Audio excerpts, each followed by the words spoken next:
Hey everyone, this is Kevin from thechesswebsite.com, and today we're going to be looking at the Budapest Gambit, where it starts out with pawn to d4, knight f6, pawn c4, and then black's going to play pawn to e5, giving up material on the second move, and after pawn e5, black's going to play knight to g4, attacking this e5 pawn. A lot of times you'll see players move their knight to e4, trying to get rapid development with their minor pieces. I really don't recommend this. Instead, I highly recommend moving knight to g4, which is the common move, attacking the pawn on e5 and putting a lot of pressure on that square. And from here, we're going to take a look at the three main lines that you'll see white play. And the first one is bishop to f4. Typical development move for white, and at the same time, he's putting central control with his bishop, and at the same time, he's defending his pawn on e5. Black's going to continue his development with knight to c6, and at the same time, while he controls the center, he's going to attack the pawn on e5 again. White's going to do the same with knight to f3, developing his knight and defending this pawn on e5. Now black would like to bring his queen to e7 and put more pressure on this pawn, but he doesn't want to block in his bishop, so instead he's going to bring his bishop to b4 first. Check.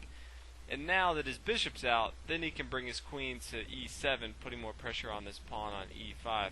Now white has two options here. The first one is for him to bring his knight to c3. If he does this, white in the end is going to be up in material. He's going to continue to be up that pawn in material, but he's going to have doubled pawns here after bishop takes on c3, and white recaptures with pawn takes on c3. White's going to contain his material advantage, but he does have double pawns on this c-file, and it's going to be tough for him later on in the endgame to hold on to this advantage. If he does instead move his knight to d2, as you'll see, black can equalize in material, but white's going to have a double bishop pair, and he's going to have a little better development of his pieces. So we're going to take a look at the continuation of the main line, and now black's going to bring his queen to e7, attacking this e5 pawn a little bit more, and there's nothing white can do to hold on to this pawn. From here, white's going to play pawn to a3, attacking his bishop, trying to get it out of the way. It's pinning down the white's knight to the king, and at the same time it's just troublesome for white to have to develop his pieces when his king is pinned down by this bishop. So after a3, black's going to play knight to e5. Black has more attackers on the e5 pawn, so he's going to go ahead and start to capture. From here, white has two options. His first is a huge mistake. If you've seen the video on the Untitled Trap, it's pawn takes on b4. You won't see this very often, but if someone does fall for this trap, then you can play knight to d3 checkmate.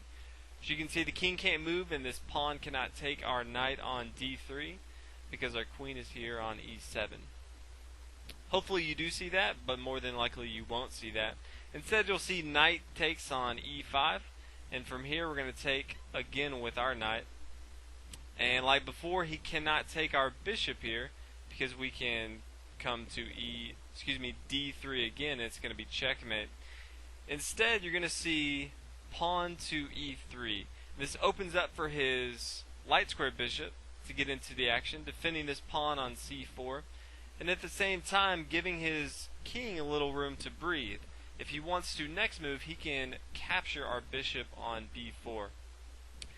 Now, it would not be wise for what white's going after to take on e5. If someone does do this, that's completely fine, but the reason white's giving up the exchange that he is to equalize in material and giving up that pawn is he wants to have the bishop pair. From here, he's going to lose his bishop pair if he takes on e5.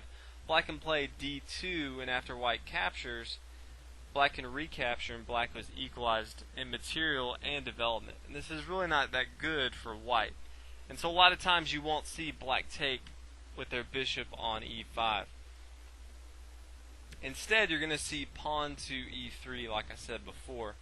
And then from here, black is now going to move his bishop, just take on d2, and black's going to recapture with his queen on d2. And as you can see here, white has the double pair bishop. He has decent development. black has equalized in material, which is exactly what we are going for, and he has a knight and a bishop. This is a completely fine game for both sides. White's up a little bit, but black's not too far behind, and with a nice little in-game, black's going to have a completely fine game in the situation. So we'll go ahead and take a look at the other two main lines that you may see in the Budapest Gambit. And again, starts out pawn d4, and after knight f6, pawn c4, then capture, and we play knight to g4. Another move you may see is pawn to e4. A lot of players, if they're not too familiar with the gambit, as soon as they take the gambit pawn on e5, they're going to give it right back to you. And they'll do this after we recapture on e5. They're going to continue to push up with their pawns, putting a lot of pressure on the center and trying to gain a spatial advantage on black. What black really needs to do now is maneuver his minor pieces so that he can undermine the central control of the pawns later in the game.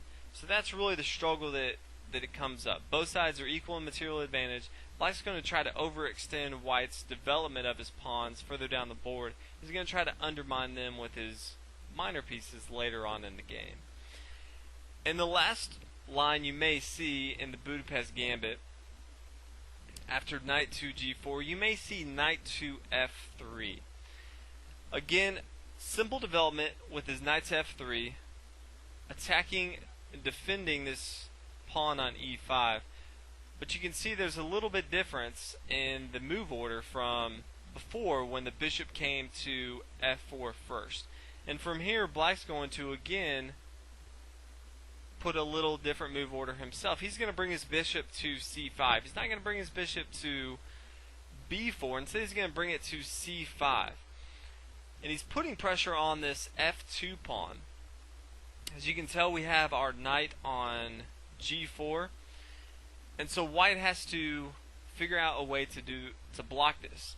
So from here, you're going to see pawn to e3. And already you can see how things have changed. Before, white now has his dark square bishop blocked in, so he can't bring his his bishop to f4 to hold on to this pawn on e5. So from here, things are a little bit different. Now black can bring his knight to c6. Now he has two attackers on this pawn on e5, and white can no longer bring his bishop to this f4 square, which he'd really like to be on, to hold on to this e5 pawn. White's going to have to give up this e5 pawn earlier than he would like to, where he would if he brought his bishop to f4 first. You can see how different it is if the knight comes to f3 first before the bishop to f4. And now we also have our bishop on c5 instead of b4, which is a lot different, as you'll see later on.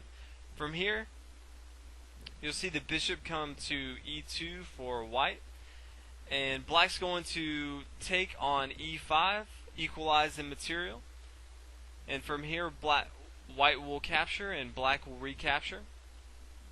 And from here, white's going to play a3. These are just the main lines.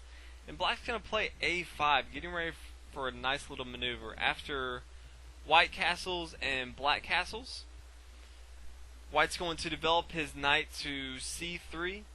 And black's going to get ready for a rook lift. And if you're not too familiar what a rook lift is, basically it's bringing your pawn to a5 and then playing rook to a6, getting ready to swing your rook over to the h file, getting ready for a huge attack on the king side of white. The black queen can come to h4, and he can do this because the knight on f3 for white is no longer there.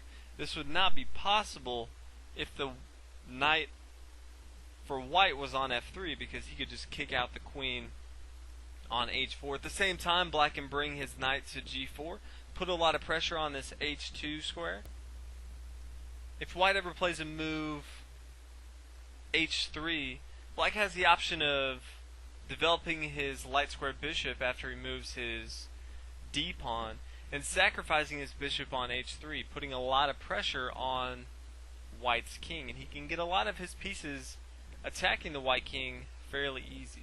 The only downside of a rook lift is we don't develop our light square bishop early on. As you can see, our light square bishop is pinned in right now, and if white pays attention to this, he can really focus in on this weakness that is a huge weakness for black. Now, if black can position his pieces nicely against the king side, then black's going to have a really, really good attack against white. So these are the three main lines that you'll see in the Budapest Gambit. Hope you guys enjoyed the videos. If you haven't already, please subscribe, and I'll see you guys next video. Thanks for watching, everybody.